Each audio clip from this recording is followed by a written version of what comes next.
கொல்கத்தாவில் பெண் மருத்துவர் பாலியல் வன்கொடுமை மற்றும் கொலை வழக்கில் சஞ்சய் ராய்க்கு எதிராக சிபிஐ குற்றப்பத்திரிகை தாக்கல் செய்துள்ளது.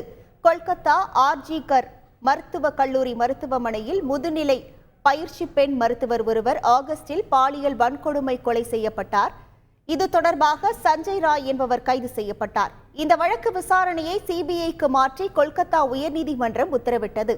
5 மருத்துவர்களிடமும் சஞ்சய் ராயிடமும் உண்மை கண்டறியும் சோதனை நடத்தப்பட்டது. இந்த நிலையில் சிபிஐ தாக்கல் செய்துள்ள குற்றப்பத்திரிகையில் இரவு நேர இடைவெளியின் போது கருத்தரங்க தூங்கிக் கொண்டிருந்த பெண் மருத்துவரை கொல்கத்தா காவல்துறையில் தன்னார்வலராக பணிபுரிந்த சஞ்சய் ராய் வல்லுறவு செய்து கொலை செய்துள்ளதாக கூறப்பட்டுள்ளது. சஞ்சய் ராய் சம்பவ இடத்துக்கு அதிகாலை 4:03 மணிக்கு சென்றது சிசிடிவி காட்சிகளில் பதிவாகியுள்ளது. இந்த விவகாரத்தில் சஞ்சய் ராய் பெயர் மட்டும் குற்றப்பத்திரிகையில் இடம்பெற்றுள்ளதால் கூட்டு வல்லுறவு நடைபெறவில்லை என்பது தெளிவாகிறது. செய்திகளை உடனுக்குடன் தெரிந்து கொள்ள உடனே சப்ஸ்கிரைப் பண்ணுங்க.